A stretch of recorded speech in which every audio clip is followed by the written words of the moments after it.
வணக்கம். தமிழக சட்டமன்ற தேர்தலுக்கு அத்தனை கட்சிகளும் தயாராகி கொண்டிருக்கின்றன. 60 நாட்களே இருக்கின்ற இந்த தேர்தல் திருவிழாவிற்கு 1 கோடியை தாண்டி இருக்கிறது புதிய வாக்காளர்களுடைய எண்ணிக்கை. இளம் வாக்காளர்கள், இளைஞர்கள் தான் அடுத்த ஆட்சியை தீர்மானிக்கப் போகிறார்களா? இதுதான் இன்றைய வட்டமேசை விவாதத்தினுடைய முக்கிய கருப்பொருள். விவாதத்திற்கு போகலாம். அதிமுகவிலிருந்து காசிநாத பாரதி, ஆளும் கட்சியாக இருக்கிறீங்க, இப்போ மீண்டும் ஒரு முறை ஆட்சி அமைக்க முடியும் அப்படிங்கிற நம்பிக்கையை கடந்த சட்டமன்ற கூட்டத்தினுடைய கடைசி நாளில் முதலமைச்சர் வெளிப்படுத்தியிருக்கிறாரு. சொன்னதை விட அதிகமாக செய்திருக்கிறோம் அப்படின்லாம் சொல்றீங்க. ஆனால் இளைஞர்களை ஈர்ப்பதில் எவ்வளவு தூரம் அதிமுக முன்முனைப்போடு இருந்திருக்கிறது? நீங்க இந்த கான்செப்டை ஒத்துக்கிறீங்களா? இளைஞர்கள் தான் அடுத்த ஆட்சி மாற்றத்தை அல்லது ஆட்சியை தீர்மானிக்கிறவர்களாக இருக்கிறாங்க அப்படிங்கிறத? இளைஞர்கள் தான் என்றைக்குமே ஆட்சியை தீர்மானிக்கக்கூடிய சக்தியாக இருந்து கொண்டிருக்கிறார்கள் என்பதிலே மாற்றுக்கருத்து அனைத்து இந்திய அண்ணா திராவிட முன்னேற்றக் கழகத்திற்கு கிடையாது. இன்றைக்கு புதிய வாக்காளர்களாக 1 கோடி வாக்காளர்கள் வந்திருக்கிறார்கள் என்று நீங்கள் சொல்லுகிறீர்கள். 2014 பாராளுமன்ற தேர்தல் நடைபெற்ற போது கூட இதே புதிய வாக்காளர்கள் அன்றைக்கு 55 லட்சம் வாக்காளர்கள் புதிய வாக்காளர்களாக சேர்ந்திருக்கிறார்கள் என்றும் அவர்களுடைய வாக்கு சதவீதம் அதிமுகவை பாதிக்கும் என்ற அடிப்படையிலெல்லாம் கருத்து கணிப்புகள் வந்து கொண்டிருந்தன. ஆனால் நாங்கள் ஆணித்தரமாக சொல்லுகின்றோம், அந்த 55 லட்சம் வாக்காளர்களும் அஇஅதிமுகவிற்கு வாக்களித்ததனால் தான் நாங்கள் 39 தொகுதிகளிலே போட்டியிட்டு 37 தொகுதிகளிலே வெற்றி வாய்ப்பை பெற்றோம். இதை எப்படி நான் சொல்கிறேன் என்று சொன்னால், ஏறக்குறைய இதுவரை 45 லட்சம் மாணவர்களுக்கு, 12ஆம் வகுப்பு படிக்கின்ற மாணவர்களுக்கு இலவச மடிக்கணினிகள், விலையில்லா மடிக்கணினிகள் அனைத்து இந்திய அண்ணா திராவிட முன்னேற்றக் கழக அரசால் வழங்கப்பட்டிருக்கிறது. அதனால் இன்றைக்கு வருகின்ற இளைஞர்கள் சமுதாயம் நிச்சயமாக அனைத்து இந்திய அண்ணா திராவிட முன்னேற்றக் கழகத்திற்கு முழுமையான ஆதரவை நல்குவார்கள் என்று நம்புகிறோம். உங்களுடைய நம்பிக்கையாக இருக்கிறது. அதில் நிறைய கேள்விகளும் இருக்கு. நம்ம அடுத்தடுத்த கட்டங்களில் பேசலாம். பரந்தாமன் 67 ஒரு ஆட்சி மாற்றத்தை கொண்டு வந்த போது பெரும்பாலும் இளைஞர்களுடைய முன்னிலையில் வச்சு தான் அந்த ஆட்சி மாற்றமே நடந்தது. இந்திய எதிர்ப்பு போராட்டங்களாகட்டும், மற்ற விஷயங்களாகட்டும். அப்படியான ஒரு எழுச்சியை இப்போ திமுகவில் பார்க்க முடியுதா? குறிப்பாக மாணவர் அணி அந்த இளைஞரனுடைய அந்த உங்களுடைய குறிக்கோள்கள் நிறைவேற்றப்பட்டிருக்கா? உங்களை நோக்கி, இளைஞர்களை நோக்கி உங்களால் ஈர்க்க முடிகிறதா?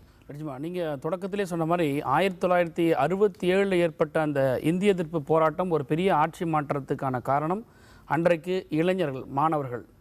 இன்றைக்கு திராவிட முன்னேற்ற கழகத்தில் இளைஞரணின்னு ஒன்று இருக்கிறது, அன்றைக்கு மாணவர்கள் அணியாக தான் இருந்தது. 67 இன்று வரை திராவிட முன்னேற்ற கழகம் எத்தனையோ தோல்விகளுக்கு இடையில் இன்றைக்கு ஆலமரமாக நின்று கொண்டிருக்கிறது. காரணம், புதிய புதிய தலைமுறைகள், இளைஞர்கள் இந்த இயக்கத்தில் இருந்து கொண்டிருக்கிறார்கள். இந்த இயக்கத்தின்பால் ஈர்ப்பு இருக்கிற காரணத்தினால் இன்றைக்கும் திராவிட முன்னேற்ற கழகம் இருந்து கொண்டிருக்கிறது. என்னென்று சொன்னால், இன்றைக்கு இருக்கக்கூடிய ஜனநாயக அமைப்பில் எத்தனையோ தேர்தல்களை, ஒரு தேர்தல் முடிந்த பிறகு அடுத்த கட்டத்தில் ஒரு கட்சிக்கு வாக்கு சதவீதம் குறைகிறது. அதற்கு பின்பு அடுத்த கட்சியில் இருக்கக்கூடிய வேட்பாளர்களுடைய அந்த டெபாசிட் தொகை இழக்கிறது. ஆனால் இந்த கட்டங்களெல்லாம் கடந்தும் கூட இன்றைக்கு திராவிட முன்னேற்ற கழகம் இருக்கிறது என்று சொன்னால், அதற்கு காரணம் இளைய தலைமுறை ஒரு சாரார் இந்த இயக்கத்திற்கு வந்து கொண்டே இருக்கிறார்கள். இன்னும் சொல்ல போனால், எந்த ஒரு வாக்கு சதவீதம் குறையுமா? வாக்கு சதவிகிதம் குறைவது, ஏறுவது என்பது ஒரு குறிப்பிட்ட அல்லது இளைஞர்களை வைத்து மட்டுமே அமைவதற்கு வாய்ப்பு கிடையாது. 18 வயது உட்பட்ட அல்லது 18 வயதையே அடைந்த ஒரு வாக்காளர் இந்த முறை வேறு ஒரு கட்சிக்கு அவர் தீர்மானிக்கிறார் என்று சொன்னால், அவர் மீண்டும் அடுத்த ஒரு வாய்ப்பு வருகிற பொழுது அவருக்கு அதற்குள் அந்த அனுபவங்கள், கடந்த காலங்கள் திராவிட முன்னேற்ற கழகம் செய்த செயல்பாடுகள், இவற்றை பார்க்கிற போது அவருடைய வாக்குகள் எல்லாம் திராவிட முன்னேற்ற கழகத்துக்கு வருகிறது. ஆக இளைஞர்கள் படிப்படியாக புரிதலோடு இந்த இயக்கத்திற்குள் அல்லது இந்த கட்சிக்கு ஆதரவு தெரிவித்துக் கொண்டுதான் வருகிறார்கள். சமூக வலைத்தளங்கள்ல பல்வேறு விமர்சனங்களை பார்க்கிறோம். அது குறிப்பாக திமுக, அதிமுகவை வைத்து நிறைய விமர்சனங்கள் வருது. பெரும்பாலானவர்கள் இளைஞர்களா இருக்காங்க. அதுக்கு நம்ம பேசலாம். அந்த விமர்சனங்களும் விமர்சனத்துக்கு உட்பட்டது. அது நியாயம் அல்லது உண்மை அல்லது யதார்த்தத்திற்கு இருக்கிறதா இல்லையா என்பது பாரம்பரியமாக இருக்கிற 30% மேல ஓட்டிங் பர்சன்டேஜ் வச்சிருக்கிற, வாக்கு வங்கியை வைத்திருக்கிற கட்சிகள், அந்த கட்சிகளுடைய குடும்பங்கள்ல இருந்து வர்ற பிள்ளைகளே இப்ப அந்த கட்சிக்கு வாக்களிக்கிறாங்களா? குறிப்பாக திமுக, அதிமுக அப்படிங்கிற கேள்வி இருக்கு. நம்ம தொடர்ந்து பேசுவோம். பாரதிய ஜனதால இருந்து காயத்ரி ரகுராம், இந்த தமிழகத்துல முதல் முறையா பாரதிய ஜனதா கட்சி ஒரு முக்கியமான ஒரு தேர்தலை, இந்த சட்டமன்ற தேர்தலை பார்க்குறாங்க. நீங்க ஏற்கனவே பாராளுமன்ற தேர்தலில் மோடியை இங்கே முன்னிறுத்தி வாக்குகள் கேட்டீங்க. அப்போ ஒரு அணி அமைக்க முடிஞ்சிச்சு. இப்போ அப்படியான ஒரு அணி அமையுமாங்கிறதே தெரியல. 50 லட்சம் வாக்குகளை மிஸ்டு கால் மூலமா வந்தது. நீங்க அதில் எத்தனை பேர் இளைஞர்கள் இருக்கிறாங்க? இளைஞரை அந்த யூத்தை ஈர்க்கக்கூடிய இடத்துல, அட்ராக்ட் பண்ணக்கூடிய இடத்துல பிஜேபி இருக்கா? கண்டிப்பா இருக்கு. ஏன்னா இன்னைக்கு பார்த்தீங்கன்னா யூத்துக்கான விஷயம், நிறைய விஷயம் மோடிஜி நிறைய பண்ணிகிட்டே வந்துட்டு இருக்காங்க. And make in India, stand up India, and stand for India, அந்த மாதிரி நிறைய விஷயங்கள் பண்ணிகிட்டே வந்துட்டு இருக்காங்க. இப்போ பார்த்தீங்கன்னா எம்ப்ளாயீஸ் இருக்கக்கூடாது, எம்ப்ளாயர்ஸ் இருக்கணும் அப்படின்ற ஒரு விஷயம். மற்றவங்க வந்து ஒருத்தவங்க வந்து சம்பாதிக்கிறது வந்து அவங்க ஒரு பிஸ்னஸ் ஆரம்பித்து மற்றவங்களுக்கு எம்ப்ளாயீஸ் கொடுக்குற மாதிரி அந்த மாதிரி விஷயங்கள் திட்டங்கள்லாம் வந்து பண்ணி கொடுத்துட்ருக்காங்க, முத்ரா அப்படின்னு சொல்லிட்டு. ஸோ டெஃபினட்டாக வந்து யூத்துக்கான ஒரு எஜுகேஷனாக இருக்கட்டும், எதாக இருக்கட்டும், மோடிஜி வந்து யூத்துக்கான ஒரு டெஃபினட்டாக ஒரு பெரிய ஐகான். தமிழ்நாட்டை பொறுத்த வரைக்கும் இங்க வந்து திராவிட அரசியல் பெருசா இருக்கிற ஒரு ஸ்டேட் இது. இங்க வந்து நீங்க நேஷனல் பார்ட்டிஸோட ரோலே ரொம்ப கம்மியா இருக்கும். அது சட்டமன்ற தேர்தல், அசம்பிளி எலெக்ஷன்ஸை பொறுத்த வரைக்கும் ரொம்ப கம்மியா இருக்கும். அப்ப இந்த தேர்தலில் எப்படி பிஜேபி வந்து பெரிய அளவுக்கு இளைஞர்களை இருக்க முடியும் அப்படின்னு சொல்றீங்க? ஒரு ஓவர் நைட்ல அந்த மாற்றத்துக்கான ஏதாவது வேலை நடக்குதா கிரவுண்ட்? கண்டிப்பா கிரவுண்ட் ஒர்க் போயிட்டு இருக்கு. ஏன்னா பிகாஸ் இன்னைக்கு வந்து எல்லாமே வந்து it's on media, it's on social media, எல்லாத்துலேயும் வந்து இட் இஸ் அப் ஃப்ரண்ட். அப்படி இருக்கும்போது டெஃபினட்டாக யூத்துக்கு வந்து they are able to make a decision right now. They need ஒரு குட் பார்ட்டி அவங்களுக்கு கண்டிப்பாக தேவை. ஸோ அதனால BJP is definitely a good party because we are against corruption. ஊழல் அப்படிங்கிறது முக்கியமாக நம்ம பேச வேண்டியிருக்கிறது. இந்த தேர்தலில் பல பேரும் மாற்றத்தை முன்னிறுத்தி பிரச்சாரம் பண்ணுற அத்தனை கட்சிகளும் ஊழல் எதிர்ப்பு அப்படிங்கிற விஷயத்தையும் முன்னிறுத்திருங்க. யுவராஜ், உங்களுடைய கட்சியிலேருந்து உங்கள் தலைவருக்கு வந்து இந்த மாதிரியான ஒரு இமேஜ் இருக்குது. அவர் வந்து அமைச்சரவையில் இருந்தார். நீங்கள் தொடர்ந்து முன்வைக்கிற பிரச்சாரங்களில் சொல்கிறது எல்லாமே அவர் மிஸ்டர் கிளீன் அப்படின்னு இருந்தாருன்னு சொல்கிறீங்க. ஆனால் எவ்வளோ தூரம் அவரால் இளைஞர்களை ஈர்க்க முடிஞ்சிருக்கு, ஒரு வைப்ரேஷனை கிரியேட் பண்ண முடிஞ்சிருக்கு? ஒரு கட்சியிலிருந்து பிரிந்து வந்தீங்க, ஆனால் அதற்கு பிறகு ஒரு காங்கிரஸோடைய அளவிற்கான அதே அளவுக்கான கட்சியாக இருக்குது. அப்போ இளைஞர்களை ஈர்க்கிற இடத்துல உங்க அந்த மிஸ்டர் கிளீன் இமேஜ் வந்து பெருசாக ஹெல்ப் பண்ணலையா? தமிழ் மாநில காங்கிரஸ் தொடங்கப்பட்டது கூட இன்று வரையிலும் பார்த்தீங்கன்னா 90% இளைஞர் கொண்ட இயக்கம். அதற்கு மேலே இன்னும் பெருமையாக சொல்லுவேன், தமிழ்நாட்டில் உள்ள இளைஞர் இயக்கங்கள்லேயே அனைத்து கட்சியும் எடுத்துக்கொள்ள, இந்த கட்சியாக சரி, ஒரு வலுவுள்ள மக்கள் பிரச்சனைக்காக தொடர்ந்து போராடுகின்ற இயக்கம் தமிழ் மாநில காங்கிரஸும் இளைஞர் அணி மட்டும்தான். அதற்கு மேலாக இன்றைக்கு இளைஞருக்கு ஊக்கம் கொடுக்கணும். இன்றைக்கு பார்த்தீங்கன்னா மீது எந்த கட்சியும் எடுத்துக்கங்க, தமிழ் மாநில காங்கிரஸ் சுமார் 19,903 நிர்வாகிகள் இருக்காங்க இளைஞர்கள் மட்டுமே. ஸோ இதனால் வந்து இன்றைக்கு இளைஞர் அதிக அளவில் தமிழ் மாநில காங்கிரஸ் வர்றாங்க. இன்றைக்கு தமிழ் மாநில காங்கிரஸ்னாவே ஒரு இளைஞர்கள் அதிக கொண்ட இயக்கமாக செயல்பட்டு வருகின்றன. இளைஞர் அணின்னு வச்சிருக்கிற எல்லா கட்சியிலும் இத்தனை நிர்வாகிகள் இருப்பாங்க. நீங்க திமுக போராடுகின்ற இயக்கம் தெரியும், உங்களுக்கு தெரியும், தொலைக்காட்சியில் பார்க்குறீங்க, பத்திரிகையில் பார்க்குறீங்க, தொடர்ந்து மக்களுக்காக, மக்கள் பிரச்சனைகளுக்காக எந்த விஷயமா இருக்கு நம்ம தொடர்ந்து பேசுவோம். ஷானவாஸ், இதுல ரொம்ப குறிப்பா நிறைய விஷயங்கள் இருக்கு. நம்ம முதல் கட்டமா பேச வேண்டியதுல ஒரு இளைஞர்கள் அல்லது குறிப்பா மாணவர் அமைப்புகள் அப்படிங்கிறதுடைய இங்க அந்த ஆக்டிவிட்டீஸே ரொம்ப கம்மியான ஒரு சூழல் தான் இருக்குது. நம்ம எல்லாரும் இளைஞர்களை பற்றி பேசுகிறோம். 1 கோடி இளைஞர்கள் இங்கே வந்து புதுதாக வர்றாங்க, புதிய வாக்காளர்கள் வர்றாங்க, இவங்க தான் ஆட்சியை தீர்மானிக்க போகிறாங்கலாம் பேசுகிறோம். ஆனால் கிரவுண்டில் பார்க்கும்போது பெரிய அளவிற்காக எந்த கட்சிக்குமே வந்து மாணவர் அமைப்புங்கிறது ஒரு பெருசாக இல்லை. உங்கள் கட்சியில் ஓரளவுக்கு இளைஞர்களுடைய இதை பார்க்க முடியுது. இப்போ அந்த இடத்துல வந்து நீங்கள் எங்கெல்லாம் அது ஃபெயில் ஆகிருக்கு, இளைஞர்களை இருக்கிற இடத்துல அரசியல் அப்படிங்கிறது இருக்கா? பொதுவாக கடந்த 50 ஆண்டு கால தமிழ்நாடு அரசியலை நம்ம எடுத்துக்கிட்டோம்னா அது இளைஞர்களால், மாணவர்களால் கட்டியமைக்கப்பட்ட அரசியல் தான். அது திமுகவிலிருந்து அதை நம்ம எடுத்துக்கலாம். ஒரு மிகப்பெரிய வலிமை வாய்ந்த காங்கிரஸ் சக்தியை வந்து இளைஞர்களுடைய எழுச்சி தான் வீழ்த்துச்சு. அதுதான் தமிழ்நாட்டினுடைய அரசியல் தோற்றுவாயாகவும் இருக்குது. அப்படி பார்க்கும்போது அந்த அரசியல் வந்து ஒரு எஸ்டாப்ளிஷ் ஆகி ஒரு பெரிய அளவுக்கு ஆட்சியை நுகர்ந்த பிறகு இளைஞர்களுக்கான பங்களிப்பு என்பது மிக மிக மிக குறைந்து போயிருக்குது. ஒரு அரசியலற்ற தன்மை இளைஞர்கள்ட்ட வந்திருக்கு, அதை மறுக்கவே முடியாது. ஆனால் இப்போது கடந்த ஒரு 10 ஆண்டுகளில் அது ஒரு மறுபரிசீலனைக்கு உட்படுத்தப்பட்டிருக்கிறது அப்படிங்கிறத நம்ம கண்ணால் பார்க்குறோம். இன்றைக்கு நிறைய இளைஞர்கள் நிறைய அரசியல் அமைப்புகளில் தலை தூக்கக்கூடிய, முன்னணி பொறுப்புக்கு வரக்கூடிய ஒரு மாற்றம் நிகழ்ந்திருக்குது. இன்னைக்கு இத்தனை கட்சிகள் இருக்கீங்க, பல ஆண்டுகளாக கட்சி நடத்திட்டு இருக்கிறீங்க, இளைஞர்களை குறிவைத்து நாங்கள் நடத்துகிறோம் அப்படின்லாம் சொல்கிறீங்க. அப்போ அந்த ஆஸ்பிரேஷன்ஸ், அவங்களுடைய எதிர்பார்ப்புகளை பூர்த்தி செய்யாததுனால தான் புதிதாக இளைஞர்கள் திடீர்னு ஒரு அதிகாரி பின்னாடி இப்போ சகாயம் ஐஏஎஸை முன்னிறுத்தி ஒரு 5000 பேர் கூடுறாங்க, அல்லது வெவ்வேறு அமைப்புகளில் இன்னைக்கு இளைஞர்கள் வெவ்வேறு வடிவங்களில் புதுசாக வராங்க அரசியலுக்கு. அப்போ இந்த கட்சிகள் மீதெல்லாம் அவங்களுக்கு அதிருப்தி ஏற்படுத்தியிருக்குதா அப்படிங்கிற ஒரு கேள்வி இருக்குல்ல? கட்டாயமாக ஏற்படுத்தியிருக்கு. ஏன்னா நீங்கள் இந்த 50 ஆண்டுகால அரசியலை இளைஞர்கள் பார்க்குறாங்க. இந்த 2 கட்சிகள், குறிப்பாக தமிழ்நாட்டை ஆண்டு கொண்டிருக்கிற திமுக, அதிமுக, ஊழல் வழக்குகளுக்காக நீதிமன்ற படியேறி கொண்டிருக்கக்கூடிய கட்சிகளாக இருக்கிறார்கள். பகட்டு அரசியல், பக்கத்திற்கு பக்கம் விளம்பரம் கொடுத்து பகட்டு அரசியல் செய்வதில் 2 பேருக்கும் எந்த மாற்று கருத்தும் இல்லாமல் உடன்பாடோடு இருக்கிறார்கள். 2 பேரும் ஒருவரை ஒருவர் எதிர்க்கிறார்கள். ஆனால் 2 பேரில் ஒருவர் ஆட்சிக்கு வரும்போது அந்த கட்சிக்காரர்கள் நடத்தக்கூடிய சாராய ஆலைகளிலிருந்து இவர்கள் கொள்முதல் செய்வது, இவர்கள் ஆட்சிக்கு வந்தால் அவர்களிடமிருந்து கொள்முதல் செய்வது, கான்ட்ராக்ட் இயற்கை வளங்களை எடுத்துக்கொள்வதில் கான்ட்ராக்ட், மணலை அள்ளுவது, மலையை குடைவதில் கான்ட்ராக்ட் யாருக்கு அந்த ஆட்சியில் கொடுக்கப்பட்டதோ அதே இவர்களுக்கும் கொடுக்கப்படுகிறது. அதுல எந்த மாற்று கருத்தும் இல்ல. ஆட்சியில் இருக்கிறவங்க மேலதான் அதிருப்தி வரணும். அதுதான் மற்ற கட்சிகள் ஏன் இருக்க முடியலங்கிறதா என் கேள்வி. அதிமுக திமுக ஆட்சியில் இருக்காங்க, அப்ப மற்ற கட்சிகள் எங்க மிஸ் ஆனுச்சு? அதுதான். அப்ப இன்றைக்கு இந்த 1,20,00,000 என்கிற இந்த இளம் வாக்காளர்கள், புதிய வாக்காளர்களிடம் ஏற்பட்டிருக்கிற இந்த மனநிலை தான் இன்றைக்கு திமுக அதிமுகவோடு உடன்பாடு வைத்த கட்சிகளை கூட உடன்பாடு வைக்க மாட்டோம் என்கிற முடிவுக்கு கொண்டு வந்திருக்கிறது. அதை நீங்க பார்க்கணும். திமுக அதிமுக வேண்டாம் என்று சொல்லக்கூடிய இன்றைக்கு மக்கள் நல கூட்டணி சொல்றோம், பாமக சொல்லுது, இன்னும் பல நாம் தமிழர் சொல்றாங்க, பாரதிய ஜனதா கட்சி சொல்லுது. நீங்க பட்டியலிடுகிற கட்சிகள்ல பெரும்பாலான கட்சிகள் திமுகவோடு அதிமுகவோடு தான் கூட்டணியில் இருந்திருக்கீங்க. ஒரே தேர்தலில் உங்க மேல என்ன நம்பகத்தன்மை வந்துரும்? நான் சொல்ல வர்றேன், திமுகவோடு அதிமுகவோடு உடன்பாடு வைத்த கட்சிகள் தான். ஆனால் அவர்களோடு அமைச்சரவையில் பங்கேற்று அவர்களோடு அந்த கூட்டணி ஆட்சி என்கிற அந்த ஒரு கான்செப்ட்ல போய் இப்படிப்பட்ட விஷயங்கள் எல்லாம் பகிர்ந்துகிட்ட கட்சிகள் கிடையாது. யார்கிட்ட வந்து டாஸ்மாக் கொள்முதல் வாங்குறதுங்கிறதுல இந்த கூட்டணி வைத்த கட்சிகளுக்கு ஏதாவது தொடர்பு இருக்க முடியுமா? அதுல ஏதாவது பங்கு இருக்க முடியுமா? எந்த பங்கும் கிடையாது. முடிவை அவர்கள் தான் எடுக்கிறார்கள். கூட்டணிக்கு தலைமை வைத்த கட்சிகள் சொல்லுவாங்க தேர்தலோடு எங்களுடைய கணக்கு முடிந்து விடும், அப்படி அனுப்பி விடுவார்கள். அதுதான் நடந்திருக்கு இவ்வளவு காலமா. அப்ப இதுல இப்ப நாங்க இப்பவும் திமுகவோட அதிமுகவோட உடன்பாடு வைத்தால் வெற்றி பெற முடியும் என்பது எங்களுக்கு நல்லாவே தெரியும். எளிதான நிலை இருந்தும் கூட ஒரு கடினமான நிலையை இத்தனை கட்சிகள் எடுப்பதற்கு என்ன காரணம்? அப்போ இந்த இளம் வாக்காளர்களிடம் ஏற்பட்டிருக்கிற மனநிலை மாற்றத்தை நாங்க வந்து பார்க்கிறோம், அதை நாங்க அட்ரஸ் பண்றோம். அப்போ இந்த இளம் வாக்காளர்கள் கொடுத்திருக்கிற ஊக்கத்திலும் தெம்பிலும் இருந்துதான் நாங்களே இந்த முடிவுக்கு வர்றோம்.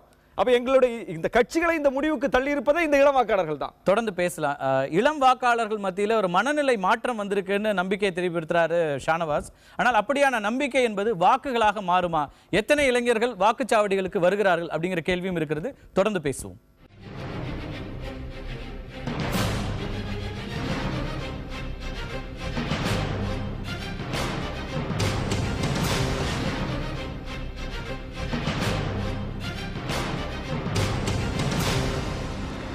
வணக்கம். தமிழக சட்டமன்ற தேர்தலுக்கு அத்தனை கட்சிகளும் தயாராகி கொண்டிருக்கின்றன. 60 நாட்களே இருக்கின்ற இந்த தேர்தல் திருவிழாவிற்கு 1 கோடியை தாண்டி இருக்கிறது புதிய வாக்காளர்களுடைய எண்ணிக்கை. இளம் வாக்காளர்கள், இளைஞர்கள் தான் அடுத்த ஆட்சியை தீர்மானிக்கப் போகிறார்களா? இதுதான் இன்றைய வட்டமேசை விவாதத்தினுடைய முக்கிய கருப்பொருள். விவாதத்திற்கு போகலாம். அதிமுகவிலிருந்து காசிநாத பாரதி, ஆளும் கட்சியாக இருக்கிறீங்க, இப்போ வந்து மீண்டும் ஒரு முறை ஆட்சி அமைக்க முடியும் அப்படிங்கிற நம்பிக்கையை கடந்த சட்டமன்ற கூட்டத்தினுடைய கடைசி நாளில் முதலமைச்சர் வெளிப்படுத்தியிருக்கிறாரு. சொன்னதை விட அதிகமாக செய்திருக்கிறோம் அப்படிலாம் சொல்றீங்க. ஆனால் இளைஞர்களை ஈர்ப்பதில் எவ்வளவு தூரம் அதிமுக முன்முனைப்போடு இருந்திருக்கிறது? நீங்க இந்த கான்செப்டை ஒத்துக்கிறீங்களா? இளைஞர்கள் தான் அடுத்த ஆட்சி மாற்றத்தை அல்லது ஆட்சியை தீர்மானிக்கிறவர்களாக இருக்கிறாங்க அப்படிங்கிறத? இளைஞர்கள் தான் என்றைக்குமே ஆட்சியை தீர்மானிக்கக்கூடிய சக்தியாக இருந்து கொண்டிருக்கிறார்கள் என்பதிலே மாற்றுக்கருத்து அனைத்து இந்திய அண்ணா திராவிட முன்னேற்றக் கழகத்திற்கு கிடையாது.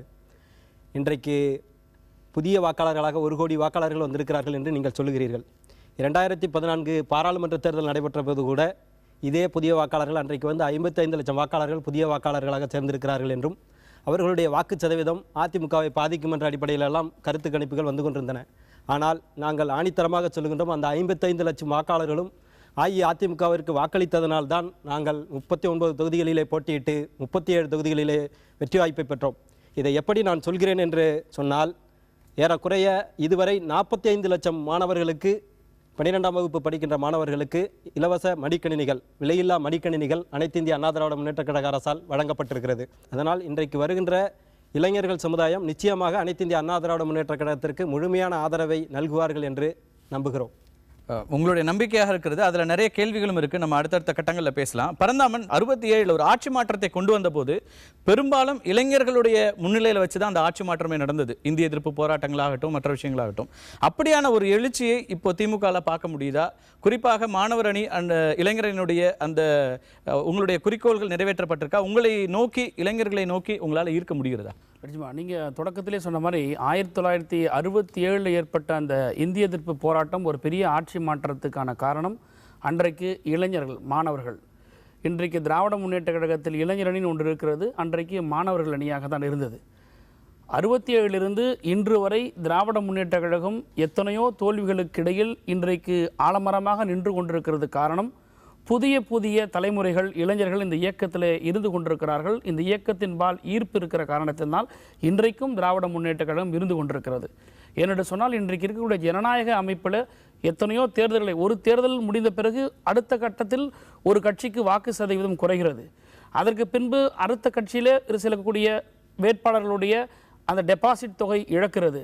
ஆனால் இந்த கட்டங்களெல்லாம் கடந்தும் கூட இன்றைக்கு திராவிட முன்னேற்ற கழகம் இருக்கிறது என்று சொன்னால் அதற்கு காரணம் இளைய தலைமுறை ஒரு சாரார் இந்த இயக்கத்திற்கு வந்து கொண்டே இருக்கிறார்கள். இன்னும் சொல்ல போனால் எந்த ஒரு வாக்கு சதவீதம் குறையுமா? வாக்கு சதவிகிதம் குறைவது ஏறுவது என்பது ஒரு குறிப்பிட்ட அல்லது இளைஞர்களை வைத்து மட்டுமே அமைவதற்கு வாய்ப்பு கிடையாது. 18 வயது உட்பட்ட அல்லது 18 வயதையே அடைந்த ஒரு வாக்காளர் இந்த முறை வேறு ஒரு கட்சிக்கு அவர் தீர்மானிக்கிறார் என்று சொன்னால் அவர் மீண்டும் அடுத்த ஒரு வாய்ப்பு வருகிற பொழுது அவருக்கு அதற்குள் அந்த அனுபவங்கள், கடந்த காலங்கள் திராவிட முன்னேற்ற கழகம் செய்த செயல்பாடுகள் இவற்றை பார்க்கிற போது அவருடைய வாக்குகள் எல்லாம் திராவிட முன்னேற்ற கழகத்துக்கு வருகிறது. ஆக இளைஞர்கள் படிப்படியாக புரிதலோடு இந்த இயக்கத்திற்குள் அல்லது இந்த கட்சிக்கு ஆதரவு தெரிவித்துக் கொண்டுதான் வருகிறார்கள். சமூக வலைத்தளங்கள்ல பல்வேறு விமர்சனங்களை பார்க்கிறோம். அது குறிப்பாக திமுக அதிமுகவை வைத்து நிறைய விமர்சனங்கள் வருது. பெரும்பாலானவர்கள் இளைஞர்களா இருக்காங்க. அது குறித்து நம்ம பேசலாம். அந்த விமர்சனங்களும் விமர்சனத்துக்கு உட்பட்டது. அது நியாயம் அல்லது உண்மை அல்லது யதார்த்தத்திற்கு இருக்கிறதா இல்லையா என்பது பாரம்பரியமாக இருக்கிற 30% மேல ஓட்டிங் பர்சன்டேஜ் வச்சிருக்கிற வாக்கு வங்கியை வைத்திருக்கிற கட்சிகள், அந்த கட்சிகளுடைய குடும்பங்கள்ல இருந்து வர்ற பிள்ளைகளே இப்ப அந்த கட்சிக்கு வாக்களிக்கிறாங்களா? குறிப்பாக அப்படிங்கிற கேள்வி இருக்கு. நம்ம தொடர்ந்து பேசுவோம். பாரதிய ஜனதால இருந்து காயத்ரி ரகுராம், இந்த தமிழகத்துல முதல் முறையா பாரதிய ஜனதா கட்சி ஒரு முக்கியமான ஒரு தேர்தலை இந்த சட்டமன்ற தேர்தலை பார்க்குறாங்க. நீங்க ஏற்கனவே பாராளுமன்ற தேர்தலில் மோடியை இங்கே முன்னிறுத்தி வாக்குகள் கேட்டீங்க. அப்போ ஒரு அணி அமைக்க முடிஞ்சிச்சு. இப்போ அப்படியான ஒரு அணி அமையுமாங்கிறதே தெரியல. 50 லட்சம் வாக்குகளை மிஸ்டு கால் மூலமா வந்தது. நீங்க அதுல எத்தனை பேர் இளைஞர்கள் இருக்கிறாங்க? இளைஞரை அந்த யூத்தை ஈர்க்கக்கூடிய இடத்துல, அட்ராக்ட் பண்ணக்கூடிய இடத்துல பிஜேபி இருக்கா? கண்டிப்பா இருக்கு. ஏன்னா இன்னைக்கு பார்த்தீங்கன்னா யூத்துக்கான விஷயம், நிறைய விஷயம் மோடிஜி நிறைய பண்ணிகிட்டே வந்துட்டு இருக்காங்க. And make in India, stand up India, and stand for India, அந்த மாதிரி நிறைய விஷயங்கள் பண்ணிகிட்டே வந்துட்டு இருக்காங்க. இப்போ பார்த்தீங்கன்னா எம்ப்ளாயீஸ் இருக்கக்கூடாது, எம்ப்ளாயர்ஸ் இருக்கணும் அப்படின்ற ஒரு விஷயம். மற்றவங்க ஒருத்தவங்க சம்பாதிக்கிறது அவங்க ஒரு பிஸ்னஸ் ஆரம்பித்து மற்றவங்களுக்கு எம்ப்ளாயீஸ் கொடுக்குற மாதிரி அந்த மாதிரி விஷயங்கள் திட்டங்கள்லாம் பண்ணி கொடுத்துட்ருக்காங்க, முத்ரா அப்படின்னு சொல்லிட்டு. ஸோ டெஃபினட்டாக யூத்துக்கான ஒரு எஜுகேஷனாக இருக்கட்டும், எதாக இருக்கட்டும், மோடிஜி யூத்துக்கான ஒரு டெஃபினட்டாக ஒரு பெரிய ஐகான். தமிழ்நாட்டை பொறுத்த வரைக்கும் இங்கே திராவிட அரசியல் பெருசாக இருக்கிற ஒரு ஸ்டேட் இது. இங்கே நீங்கள் நேஷனல் பார்ட்டிஸோட ரோலே ரொம்ப கம்மியாக இருக்கும். அது சட்டமன்ற தேர்தல், அசம்பிளி எலெக்ஷன்ஸை பொறுத்த வரைக்கும் ரொம்ப கம்மியாக இருக்கும். அப்போ இந்த தேர்தலில் எப்படி பிஜேபி பெரிய அளவுக்கு இளைஞர்களை இருக்க முடியும் அப்படின்னு சொல்றீங்க? ஒரு ஓவர் நைட்டில் அந்த மாற்றத்துக்கான ஏதாவது வேலை நடக்குதா கிரவுண்ட்? கண்டிப்பாக கிரவுண்ட் ஒர்க் போயிட்டு இருக்கு. ஏன்னா பிகாஸ் இன்னைக்கு எல்லாமே it's on media, it's on social media, எல்லாத்துலேயும் இட் இஸ் அப் ஃப்ரண்ட். அப்படி இருக்கும்போது டெஃபினட்டாக யூத்துக்கு they are able to make a decision right now. They need ஒரு குட் பார்ட்டி அவங்களுக்கு கண்டிப்பாக தேவை. ஸோ அதனால் BJP is definitely a good party because we are against corruption. ஊழல் அப்படிங்கிறது முக்கியமாக நம்ம பேச வேண்டியிருக்கிறது. இந்த தேர்தலில் பல பேரும் மாற்றத்தை முன்னிறுத்தி பிரச்சாரம் பண்ணுற அத்தனை கட்சிகளும் ஊழல் எதிர்ப்பு அப்படிங்கிற விஷயத்தையும் முன்னிறுத்திருங்க. யுவராஜ், உங்களுடைய கட்சியிலிருந்து உங்கள் தலைவருக்கு இந்த மாதிரியான ஒரு இமேஜ் இருக்குது. அவர் அமைச்சரவையில் இருந்தார். நீங்கள் தொடர்ந்து முன்வைக்கிற பிரச்சாரங்களில் சொல்கிறது எல்லாமே அவர் மிஸ்டர் கிளீன் அப்படின்னு இருந்தாருன்னு சொல்கிறீங்க. ஆனால் எவ்வளோ தூரம் அவரால் இளைஞர்களை ஈர்க்க முடிஞ்சிருக்கு, ஒரு வைப்ரேஷனை கிரியேட் பண்ண முடிஞ்சிருக்கு? ஒரு கட்சியிலிருந்து பிரிந்து வந்தீங்க, ஆனால் அதற்கு பிறகு ஒரு காங்கிரஸோடைய அளவிற்கான அதே அளவுக்கான கட்சி இருக்குது. அப்ப இளைஞர்களை ஈர்க்கிற இடத்துல உங்க அந்த மிஸ்டர் கிளீன் இமேஜ் பெருசா ஹெல்ப் பண்ணலையா? தமிழ் மாநில காங்கிரஸ் தொடங்கப்பட்டது கூட இன்று வரையிலும் பார்த்தீங்கன்னா 90% இளைஞர் கொண்ட இயக்கம். அதற்கு மேலாக இன்னும் பெருமையாக சொல்லுவேன், தமிழ்நாட்டு உள்ள இளைஞர் இயக்கங்கள்லேயே அனைத்து கட்சி எடுத்துக்கொள்ள, இந்த கட்சியாக சரி, ஒரு வலுவுள்ள மக்கள் பிரச்சனைக்காக தொடர்ந்து போராடுகின்ற இயக்கம் தமிழ் மாநில காங்கிரஸும் இளைஞர் அணி மட்டும்தான். அதற்கு மேலாக இன்றைக்கு இளைஞருக்கு ஊக்கம் கொடுக்கணும். இன்றைக்கு பார்த்தீங்கன்னா மீது எந்த கட்சி எடுத்துக்கங்க, தமிழ் மாநில காங்கிரஸ் சுமார் 19,903 நிர்வாகிகள் இருக்காங்க இளைஞர்கள் மட்டுமே. ஸோ இதனால் இன்றைக்கு இளைஞர் அதிக அளவில் தமிழ் மாநில காங்கிரஸ் வர்றாங்க. இன்றைக்கு தமிழ் மாநில காங்கிரஸ்னாவே ஒரு இளைஞர் அதிக கொண்ட இயக்கமாக செயல்பட்டு வருகின்றன. இளைஞர் அணின்னு வச்சிருக்கிற எல்லா கட்சியிலும் இத்தனை நிர்வாகிகள் இருப்பாங்க. நீங்க திமுக போராடுகின்ற இயக்கம் தெரியும், உங்களுக்கு தெரியும், தொலைக்காட்சியில் பார்க்குறீங்க, பத்திரிகையில் பார்க்குறீங்க, தொடர்ந்து மக்களுக்காக, மக்கள் பிரச்சனைகளுக்காக எந்த விஷயமா இருக்கு நம்ம தொடர்ந்து பேசுவோம். ஷானவாஸ், இதுல ரொம்ப குறிப்பா நிறைய விஷயங்கள் இருக்கு. நம்ம முதல் கட்டமா பேச வேண்டியதுல ஒரு இளைஞர்கள் அல்லது குறிப்பா மாணவர் அமைப்புகள் அப்படிங்கிறதுடைய இங்க அந்த ஆக்டிவிட்டீஸே ரொம்ப கம்மியான ஒரு சூழல் தான் இருக்கிறது. நம்ம எல்லாரும் இளைஞர்களை பற்றி பேசுகிறோம், 1 கோடி இளைஞர்கள் இங்கே வந்து புதிதாக வர்றாங்க, புதிய வாக்காளர்கள் வர்றாங்க, இவங்க தான் ஆட்சியை தீர்மானிக்க போகிறாங்கலாம் பேசுகிறோம். ஆனால் கிரவுண்டில் பார்க்கும்போது பெரிய அளவிற்காக எந்த கட்சிக்குமே வந்து மாணவர் அமைப்புங்கிறது ஒரு பெருசாக இல்லை. உங்கள் கட்சியில் ஓரளவுக்கு இளைஞர்களுடைய இதை பார்க்க முடியுது. இப்போ அந்த இடத்துல வந்து நீங்கள் எங்கெல்லாம் அது ஃபெயில் ஆகிருக்கு, இளைஞர்கள் இருக்கிற இடத்துல அரசியல் அப்படிங்கிறது இருக்கா? பொதுவாக கடந்த 50 ஆண்டு கால தமிழ்நாடு அரசியலை நம்ம எடுத்துக்கிட்டோம்னா அது இளைஞர்களால் மாணவர்களால் கட்டியமைக்கப்பட்ட அரசியல் தான். அது திமுகவிலிருந்து அதை நம்ம எடுத்துக்கலாம். ஒரு மிகப்பெரிய வலிமை வாய்ந்த காங்கிரஸ் சக்தியை வந்து இளைஞர்களுடைய எழுச்சி தான் வீழ்த்துச்சு. அதுதான் தமிழ்நாட்டினுடைய அரசியல் தோற்றுவாயாகவும் இருக்குது.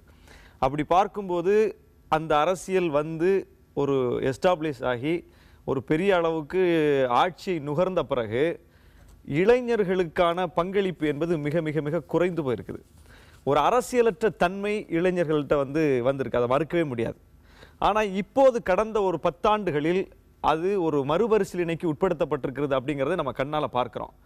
இன்றைக்கு நிறைய இளைஞர்கள் நிறைய அரசியலமைப்புகளில் தலை தூக்கக்கூடிய முன்னணி பொறுப்புக்கு வரக்கூடிய ஒரு மாற்றம் நிகழ்ந்திருக்குது. இன்னைக்கு இத்தனை கட்சிகள் இருக்கீங்க, பல ஆண்டுகளாக கட்சி நடத்திட்டு இருக்கிறீங்க, இளைஞர்களை குறிவைத்து நாங்கள் நடத்துகிறோம் அப்படின்லாம் சொல்கிறீங்க. அப்போ அந்த ஆஸ்பிரேஷன்ஸ் அவங்களுடைய எதிர்பார்ப்புகளை பூர்த்தி செய்யாததுனால தான் புதிதாக இளைஞர்கள் திடீர்னு ஒரு அதிகாரி பின்னாடி இப்போ சகாயம் ஐஏஎஸை முன்னிறுத்தி ஒரு 5000 பேர் கூடுறாங்க, அல்லது வெவ்வேறு அமைப்புகளில் இன்னைக்கு இளைஞர்கள் வெவ்வேறு வடிவங்களில் புதுசாக வராங்க அரசியலுக்கு. அப்போ இந்த கட்சிகள் மீதெல்லாம் அவங்களுக்கு அதிருப்தி ஏற்படுத்தியிருக்குதா அப்படிங்கிற ஒரு கேள்வி இருக்குல்ல? கட்டாயமாக ஏற்படுத்தியிருக்கு. ஏன்னா நீங்கள் இந்த 50 ஆண்டுகால அரசியலை இளைஞர்கள் பார்க்குறாங்க. இந்த 2 கட்சிகள் குறிப்பாக தமிழ்நாட்டை ஆண்டு கொண்டிருக்கிற திமுக அதிமுக ஊழல் வழக்குகளுக்காக நீதிமன்ற படியேறி கொண்டிருக்கக்கூடிய கட்சிகளாக இருக்கிறார்கள். பகட்டு அரசியல், பக்கத்திற்கு பக்கம் விளம்பரம் கொடுத்து பகட்டு அரசியல் செய்வதில் 2 பேருக்கும் எந்த மாற்று கருத்தும் இல்லாமல் உடன்பாடோடு இருக்கிறார்கள். 2 பேரும் ஒருவரை ஒருவர் எதிர்க்கிறார்கள். ஆனால் 2 பேரில் ஒருவர் ஆட்சிக்கு வரும்போது அந்த கட்சிக்காரர்கள் நடத்தக்கூடிய சாராய ஆலைகளிலிருந்து இவர்கள் கொள்முதல் செய்வது, இவர்கள் ஆட்சிக்கு வந்தால் அவர்களிடமிருந்து கொள்முதல் செய்வது, கான்ட்ராக்ட், இயற்கை வளங்களை எடுத்துக்கொள்வதில் கான்ட்ராக்ட், மணலை அள்ளுவது, மலையை குடைவதில் கான்ட்ராக்ட் யாருக்கு அந்த ஆட்சியில் கொடுக்கப்பட்டதோ அதே இவர்களுக்கும் கொடுக்கப்படுகிறது. அதுல எந்த மாற்று கருத்தும் இல்ல. ஆட்சியில் இருக்கிறவங்க மேலதான் அதிருப்தி வரணும். அதுதான் மற்ற கட்சிகள் ஏன் இருக்க முடியலங்கிறதா என் கேள்வி. அதிமுக திமுக ஆட்சியில் இருக்காங்க, அப்ப மற்ற கட்சிகள் எங்க மிஸ் ஆனுச்சு? அதுதான். அப்ப இன்றைக்கு இந்த 1,20,00,000 என்கிற இந்த இளம் வாக்காளர்கள், புதிய வாக்காளர்களிடம் ஏற்பட்டிருக்கிற இந்த மனநிலை தான் இன்றைக்கு திமுக அதிமுகவோடு உடன்பாடு வைத்த கட்சிகளை கூட உடன்பாடு வைக்க மாட்டோம் என்கிற முடிவுக்கு கொண்டு வந்திருக்கிறது. அதை நீங்க பார்க்கணும். திமுக அதிமுக வேண்டாம் என்று சொல்லக்கூடிய இன்றைக்கு மக்கள் நல கூட்டணி சொல்றோம், பாமக சொல்லுது, இன்னும் பல நாம் தமிழர் சொல்றாங்க, பாரதிய ஜனதா கட்சி சொல்லுது. நீங்க பட்டியலிடுகிற கட்சிகள்ல பெரும்பாலான கட்சிகள் திமுகவோடு அதிமுகவோடு தான் கூட்டணியில் இருந்திருக்கீங்க. ஒரே தேர்தலில் உங்க மேல என்ன நம்பகத்தன்மை வந்துரும்? நான் சொல்ல வர்றேன், திமுகவோடு அதிமுகவோடு உடன்பாடு வைத்த கட்சிகள் தான். ஆனால் அவர்களோடு அமைச்சரவையில் பங்கேற்று அவர்களோடு அந்த கூட்டணி ஆட்சி என்கிற அந்த ஒரு கான்செப்ட்ல போய் இப்படிப்பட்ட விஷயங்கள் எல்லாம் பகிர்ந்துகிட்ட கட்சிகள் கிடையாது. யார்கிட்ட டாஸ்மாக் கொள்முதல் வாங்குறதுங்கிறதுல இந்த கூட்டணி வைத்த கட்சிகளுக்கு ஏதாவது தொடர்பு இருக்க முடியுமா? அதுல ஏதாவது பங்கு இருக்க முடியுமா? எந்த பங்கும் கிடையாது. முடிவே அவர்கள் தான் எடுக்கிறார்கள். அத கூட்டணிக்கு தலைமை வைத்த கட்சிகள் சொல்வாங்க என்னென்ன செய்தார்கள் அப்படின்னு. தேர்தலோடு எங்களுடைய கணக்கு முடிந்து விடும், அப்படி அனுப்பி விடுவார்கள். அதுதான் நடந்திருக்கு இவ்வளவு காலமா. அப்ப இதுல இப்ப நாங்க இப்பவும் திமுகவோட அதிமுகவோட உடன்பாடு வைத்தால் வெற்றி பெற முடியும் என்பது எங்களுக்கு நல்லாவே தெரியும். எளிதான நிலை இருந்தும் கூட ஒரு கடினமான நிலையை இத்தனை கட்சிகள் எடுப்பதற்கு என்ன காரணம்? அப்போ இந்த இளம் வாக்காளர்களிடம் ஏற்பட்டிருக்கிற மனநிலை மாற்றத்தை நாங்க பார்க்கிறோம், அதை நாங்க அட்ரஸ் பண்றோம். அப்போ இந்த இளம் வாக்காளர்கள் கொடுத்திருக்கிற ஊக்கத்திலும் தெம்பிலும் இருந்துதான் நாங்களே இந்த முடிவுக்கு வர்றோம். அப்ப எங்களுடைய இந்த கட்சிகளை இந்த முடிவுக்கு தள்ளி இருப்பதே இந்த இளம் வாக்காளர்கள் தான். தொடர்ந்து பேசலாம். இளம் வாக்காளர்கள் மத்தியில் ஒரு மனநிலை மாற்றம் வந்திருக்குன்னு நம்பிக்கையை தெரிவித்திருக்கிறாரு ஷானவாஸ். ஆனால் அப்படியான நம்பிக்கை என்பது வாக்குகளாக மாறுமா? எத்தனை இளைஞர்கள் வாக்குச்சாவடிகளுக்கு வருகிறார்கள் அப்படிங்கிற கேள்வியும் இருக்கிறது. தொடர்ந்து பேசுவோம்.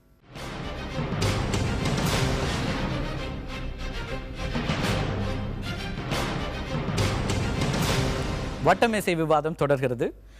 கணேஷ்குமார், இந்த கடந்த சட்டமன்ற தேர்தலில் இருக்கிறதுல இளைஞர்களில் இருந்த சட்டமன்ற உறுப்பினர், ரொம்ப இளைய சட்டமன்ற உறுப்பினர் அப்படிங்கிற பெருமைக்குரிய ஒரு உறுப்பினராகவும் இருந்தீங்க. ஆனால் இந்த சட்டமன்ற உறுப்பினரோ அல்லது பாராளுமன்ற உறுப்பினரோ ஆகிறதுக்கு எத்தனை கட்சிகளில் இளைஞர்களுக்கான வாய்ப்பு கொடுக்கப்படுகிறது? அரசியல் தெளிவு இளைஞர்களிடையே வந்ததனுடைய விளைவு தான் கடந்த நாடாளுமன்ற தேர்தலிலும் இளைஞருடைய வாக்காளர்கள் அதிகமாக இருந்தாங்க. அவர்கள் எதிர்பார்க்கின்ற மாற்றத்தை தரக்கூடிய தலைவரை தேடுகின்ற வேலையில் இன்றைக்கு இருக்கிறாங்க. 50 ஆண்டு காலம் இந்த 2 திராவிட கட்சிகளுக்கும் மாறி மாறி மாறி மாறி வாக்களித்து இந்த நாட்டினுடைய சீர்கேடை நேரில் கண்டு அதிலிருந்து மாற்றுவதற்கு ஒரு தலைவராக யாரை முன்னிறுத்த வேண்டும் என்ற தேடலில் இருக்கின்ற சூழ்நிலையில் தான் இன்றைக்கு பாட்டாளி மக்கள் கட்சி அன்புமணி ராமதாஸ் அவர்களை நிறுத்தியிருக்கிறோம். இதில் எங்களுக்கு இருக்கிற பெரிய ப்ளஸ்ன்னு பார்த்தீங்கன்னா, இருக்கிற முதலமைச்சர் வேட்பாளர்களே ஒரு இளைஞர், படித்தவர், தகுதி வாய்ந்தவர், எல்லா தகுதியிலும் இன்னும் சொல்ல போனால் ஃபிட்னஸ் உட்பட எல்லாத்துக்கும் தகுதி வாய்ந்த ஒரு நபராக அன்புமணி ராமதாஸ் திகழ்ந்து கொண்டிருக்கிறார். இப்போ ஒரு முதலமைச்சர் வேட்பாளர்னு வரும்போது வாக்காளர்கள் அவருடைய வயதை பார்ப்பாங்களா, அனுபவத்தை பார்ப்பாங்க, அரசியல் அனுபவத்தை பார்ப்பாங்க? எல்லாத்தையுமே ஒரு ஃபேக்டர். வயதுன்றது ஒரு ஃபேக்டர். அவரோடு அந்த ரேஸ்ல இருக்கிறதுல இப்போ நீங்க வந்து அதிமுகவில் செல்வி ஜெயலலிதா இருக்காங்க, முதலமைச்சர் ஜெயலலிதா இப்போ இருக்காங்க. அவங்க வேட்பாளர்னு அறிவிக்கலனாலும் புரிதல் அதுதான். திமுக அது மாதிரி அதனுடைய தலைவர் திரு கருணாநிதி இருக்கிறார். அப்ப இவங்களுக்கு முன்னாடி அவங்களுடைய அனுபவம் அப்படின்னு ஒண்ணு இருக்குல்ல, ஏற்கனவே அவங்க முதலமைச்சர்களாக அனுபவம் இருக்கு. நான் தான் சொல்றேன், அதை எப்படி ஏற்பாங்க? இது எல்லாமே ஒரு ஃபேக்டர். வயதுன்றது ஒரு ஃபேக்டர், அனுபவம்ன்றது ஒரு ஃபேக்டர், செயல்பாடுன்றது ஒரு ஃபேக்டர். 50 ஆண்டு காலமா பார்த்துட்டாங்க, இவங்களுடைய செயல்பாடுகளை பார்த்துட்டாங்க. இவங்க எப்படி இந்த நாட்டை நடத்துறார்கள், எப்படி இந்த நாட்டு மக்களுக்கான திட்டங்களை தீட்டுகிறார்கள் என்றது எல்லாம் செயல்முறையில பார்த்துட்டு தான் இந்த மனநிலை மக்களிடையே ஏற்பட்டு இருக்கிறது. அந்த மாற்றத்தினுடைய முன்மொழிதலே அன்புமணி ராமதாஸ் அவர்கள் தான். காசிநாத பாரதி சொல்றாரு, நாங்க 2014 தேர்தலே 44% வாங்கியிருக்கோம், அப்பவும் இந்த இளைஞர்கள் வாக்களிச்சு தானே வந்திருக்க முடியும், அப்ப இளைஞர்கள் எங்க கூட இல்ல அப்படின்னு நீங்க எப்படி சொல்லுங்க? அதை தான் சொல்றேன், எல்லாமே உங்களுக்கு ஓவர் நைட்ல மாறிடாது.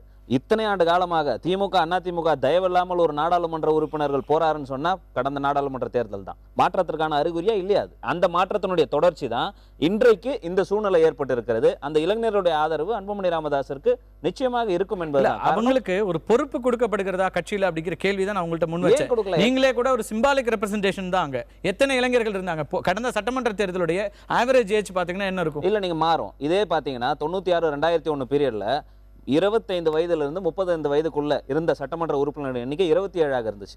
இன்னைக்கு அது 13 10%. ஆமாமா, ஒட்டுமொத்தல 10 இருந்து 12%. உண்மைதான். இன்னைக்கு அது குறைஞ்சிருக்குன்னு தான் நான் சொல்றேன். நான் அதிகம் சொல்லல. அந்த 10% கீழே குறையுதுன்னா நம்ம என்ன ரெப்ரசன்டேஷன் அவங்களுக்கு கொடுக்குறோங்கிற கேள்வி இருக்கு. அதுதான் சொல்றேன் இல்லையா, நான் இவ்வளவு சொன்னது காரணமா தான். இந்த மாற்றம் இளைஞர்கள் மனதில் வரணும். இப்ப பாட்டாளி மக்கள் கட்சி 9 இடத்துல நாங்க எங்களுடைய மாநாடு நடத்தணும். எல்லாமே இளைஞர்கள் கூட்டமாக தான் இருந்துச்சு. நிறைச்ச முடி பார்க்க முடியாத சூழ்நிலை இருக்கு. எல்லா அரசியல் மாநாடுகளிலும் இளைஞர்களை நிறைய பேரை பார்க்க முடியுது. அது பெரும்பாலும் கிராமப்புறத்துல இருந்து வரவங்க இருக்காங்க. நீங்க வித்தியாசத்தை பார்க்கணும்னு சொன்னீங்கன்னா உங்களோட விஷுவல்ஸ் இருக்கும், போட்டு பார்க்கலாம். இல்ல அதையும் தாண்டி வேணும்னா இந்த ப்ரோக்ராம் முடிஞ்ச உடனே வாங்க, கீழே போய் ஒரு 10 இளைஞர்களிடம் நாமளே ஒரு சர்வே எடுப்போம். இல்ல இந்த சர்வேக்கள்ல நாங்க எடுக்கிற சர்வே பத்தி மட்டும் தான் நான் பேச முடியும். ஆனால் நீங்க சர்வே பத்தி குறிப்பிட்டதுனால ஒரு பத்திரிகையோட சர்வேல அப்படி ஒரு அன்புமணி யார் என்றே தெரியலன்னு கூட சொல்லக்கூடிய நிலைமையும் நம்ம பார்க்கிறோம். அப்ப அதை எப்படி நீங்க அதே எங்களுடைய ஒரு சர்வேல பொறுத்த வரைக்கும் 82% இளைஞர்கள் அன்புமணி ராமதாஸிற்கு ஆதரவு என்ற ஒரு சூழ்நிலை வந்திருக்கு. அறிவுச்செல்வன், அதிகமான இளைஞர்களை கொண்ட ஒரு அமைப்பாக நாம் தமிழர் கட்சியை நம்ம பார்க்க முடியும். நிறைய இடங்கள்ல வர இடங்கள்ல விடுதலை சிறுத்தைகள் போன்ற எங்கேயும் கூட இளைஞர்கள் நிறைய பேரை பார்க்க முடியுது. ஆனால் இது எல்லாமே ஒரு குறிப்பிட்ட எல்லைக்குள்ள, ஒரு ஆக்டிவிசத்துக்குள்ள இருக்கிற அல்லது ஒரு குறிப்பிட்ட சித்தாந்தத்தின் அடிப்படையிலான ஒரு இளைஞர் கூட்டம் அதுதான் இருக்கு. ஆனா பெரும்பாலான எண்ணிக்கையில் இருக்கிற இளைஞர்களை ஈர்க்கிறதுல எந்த கட்சிக்குமே பெரிய அளவிற்கான அந்த ஒரு சந்தர்ப்பம் இல்லை. அது இதுவரைக்கும் அவங்க யாருமே அதுல ப்ரூவ் பண்ணல. சமீப காலங்களில் நாம் தமிழர் கட்சி அந்த எல்லையை நோக்கி போகுதா, அல்லது நீங்களும் அந்த குறுகிய வட்டத்தில் தான் இருக்கீங்களா? நாங்கள் அந்த குறுகிய வட்டத்தில் இருக்கிற ஆட்கள் இல்லை. ஏன்னா 234 வேட்பாளர்கள் அறிவித்த போது நீங்கள் ஊடகங்கள் அதை கவனிச்சிக்கலான்னு தெரியல. எங்களுடைய வேட்பாளருடைய சராசரி வயது இதுவரைக்கும் திராவிட முன்னேற்ற கழகத்துடைய சராசரி வயது 61, அனைத்து இந்திய அண்ணா திராவிட முன்னேற்ற சராசரி வயது 58, நாம் தமிழருடைய சராசரி வயது 32. நாங்கள் வேட்பாளர் பட்டியலில் நாங்கள் சராசரி வயதையும் அதை கணக்கிட்டோம். அதில் ஏறத்தாழ ஒரு 30 to 35 வயதுக்கு உட்பட்ட வேட்பாளர்கள் 120 பேர், 50 வயதுக்கு மேற்பட்டவர்கள் வெறும் 45 பேர் தான் எங்களுடைய வேட்பாளர் பட்டியல் அப்போ தேர்வு பண்ணுறோம். காரணம் என்னன்னா, ஒவ்வொரு கட்சிக்கு மாணவர் அணி இருக்குது, இளைஞர் அணி இருக்குது. மாணவர்கள் அணி இளைஞர் இருக்கிற போது இளைஞருக்கும் மாணவருக்கும் ஏன் வாய்ப்பு கொடுக்கக்கூடாது எங்கள் கேள்வி வருகிற போது எல்லாம் மறுக்கப்பட்டிருக்கு. இவங்க சொல்றது வெறும் அனுபவம் மட்டுமே தீர்வாகுமா? வெறும் அனுபவம் மட்டுமே தான். இந்த அனுபவங்கள் மாறி மாறி தேசிய திராவிட கட்சிகள் அனுபவம் எங்களுக்கு 50 ஆண்டு காலத்தில் இன்னைக்கும் 1 கிலோ அரிசி இலவசம் கொடுத்தா தான் வாங்கி உண்ண முடியும் தான் அந்த ஆட்சியாளர் நிலைமை இருந்திருக்கு. அவர் இந்த மக்களை மீண்டும் மீண்டும் வறுமை, ஊழல், லஞ்சம், வேலைவாய்ப்பின்மை என்பற நிலையெல்லாம் மாற்றி வச்சிருக்காங்க. இவங்க அனுபவம் தான் வெறும் 3500 பதவியில் கொண்ட வில்லேஜ் அட்மினிஸ்ட்ரேட்டிவ் ஆஃபீஸுங்கிற கிராம நிர்வாக அதிகாரிக்கு 24 லட்சம் படித்த இளைஞர்கள் போட்டி போடுறான். இந்த அனுபவம் எங்களுக்கு வந்து தவறான முன்னுதாரணமா இருக்கு. நீங்க சொல்கிற மரியாதைக்குரிய ஐயா கருணாநிதியோ அம்மா ஜெயலலிதாவோ அனுபவம் பெற்றவர்கள் சொல்றீங்க. ஆனா அந்த அனுபவம் என்பது மீண்டும் மீண்டும் எங்களுக்கு தோல்வியை கொடுத்திருக்கு. முதலமைச்சர் வேட்பாளர்ங்கிற முடிவில் நாங்கள் வந்து எங்களுடைய தலைமை ஒருங்கிணைப்பாளர் மரியாதைக்குரிய சீமானை முன்னெடுத்துறோம். நான் உடற்தகுதி அனுபவத்தில் நான் அப்படி பார்க்க விரும்பலை. ஏன்னா அது சரியாகவும் இருக்காது நான் நம்புறேன். ஏன்னா காமராஜர் போன்ற மூத்த ஆளுகளுடைய ஆட்சி இந்த நாட்டில் நடந்திருக்கு. அதில் இளையவர்கள் எத்தனையோ தவறும் செஞ்சிருக்காங்க. அதுக்காக இளையவர்கள் எல்லாம் சரியா இருக்குன்னு சொல்லலை. ஆனால் இன்னைக்கு வந்திருக்கிற தேசிய திராவிட கட்சி மீது வெறுப்பு, குறிப்பா சமூக வலைதளங்களில் வந்திருக்கக்கூடிய ஆதரவு நாம் தமிழர் பக்கம் இருக்குங்கிறது நிரூபிக்கப்பட்டிருக்கு. ஆனா இப்போ எனக்கு இருக்கிற கேள்வி, இன்னைக்கு இருக்கிற இளைஞர்கள் வந்து பெரும்பாலும் படித்த இளைஞர்கள் இப்போ நிறைய பேர் படிச்சு வந்துட்டாங்க. நீங்க வந்து குறைந்தபட்சமாக 12ஆம் வகுப்புங்கிற அந்த தகுதியெல்லாம் வந்துருச்சு லட்சக்கணக்கான மாணவர்களுக்கு. 84 லட்சம் பேர் வேலைக்காக காத்திருக்கிறதுலே நமக்கு தெரியும் கூட. அவங்களுடைய பெரும்பாலான எண்ணிக்கைங்கிறது ஒரு குறுகிய வட்டத்தை தாண்டி அவங்க தமிழகம் அப்படிங்கிற எல்லையை கடந்து, இந்தியாங்கிற எல்லையை கடந்து குளோபலைஸ்டா திங்க் பண்ண ஆரம்பிச்சிட்டாங்க. அப்படியான சூழல்ல நீங்க முன்வைக்கிற பல்வேறு விஷயங்கள் அவங்க உங்களை நோக்கி ஈர்ப்பதில் பிரச்சனைகள் இருக்கிறதான செய்யுது. பிரச்சனைகள் இருக்கலாம். உறுதியாக வந்து ஒரு பொருள் ஒரு கருப்பொருளை முன்வைக்கும் போது, கொள்கை சார்ந்த முடிவு வைக்கும் போது உறுதியாக பிரச்சனை இருக்கும். ஆனால் நாங்கள் நாம் தமிழர் தெளிவாக இருக்கோம். வெள்ளையனே வெளியேறு என்று அமைப்பு வைத்த போது இந்தியா என்கிற ஒரு அமைப்புக்குள் இருக்குன்னு எல்லாம் விரும்பினாங்க. 1954 மரியாதைக்குரிய பொட்டிராமுலு அவர்கள் மொழி வழியாக மாநிலம் பிரிக்கவன்கிற தீர்மானம் வந்தபோது தெலுங்கு மொழி பேசுபவர்கள் ஆந்திராவையும், தமிழ் மொழி பேசுபவர்கள் தமிழ்நாட்டையும், மலையாளம் மொழி பேசுபவர்கள் கேரளாவையும் ஆளுகிற மொழிவழி மாநிலத்தை இந்த நாடு அங்கீகரிச்சிருக்கு. அப்போ நாங்கள் என்ன சொல்கிறோம், தமிழ்நாட்டில் எங்கள் திருநாட்டில் எங்கள் நல்லாட்சின்னு ஒரு முன்வைக்க வைக்கிறோம். தொடர்ந்து பேசலாம் அறிவிச்சலன். வளர்ச்சி அப்படிங்கிற விஷயத்தை முன்னிறுத்தி நடக்கிற அரசியலுக்கு இடையில இந்த உங்களுடைய அரசியல் அப்படிங்கிறதும் எவ்வளவு தூரம் ஈர்க்கக்கூடியதாக இருக்கும் அப்படிங்கிறது நம்ம தொடர்ந்து பேசலாம். உங்களுக்கான அடுத்தடுத்த வாய்ப்புகள் இருக்கு. முதல் கட்ட இதோட முடிச்சுக்கிறேன். ஏன்னா நீங்க நாம் தமிழர் வளர்ச்சியை நோக்கி போலங்கிறது குற்றச்சாட்டு இருக்கு. ஆனா எங்களுடைய தேர்தல் அறிக்கை வருகிற போது, நாம் தமிழர் கட்சியுடைய செயல்பாட்டு அறிக்கை வருகிற போது இது பின்னுக்கு தள்ளப்பட்டுன்னு நினைக்கிறேன். ஏன்னா வந்து எங்கள் திருநாட்டில் எங்கள் நல்லாட்சி என்பது வெறுமன தமிழர் ஆட்சி மட்டுமல்ல, நல்லாட்சி என்கிற கோட்பாட்டை நாங்கள் வச்சிருக்கோம். நன்றி.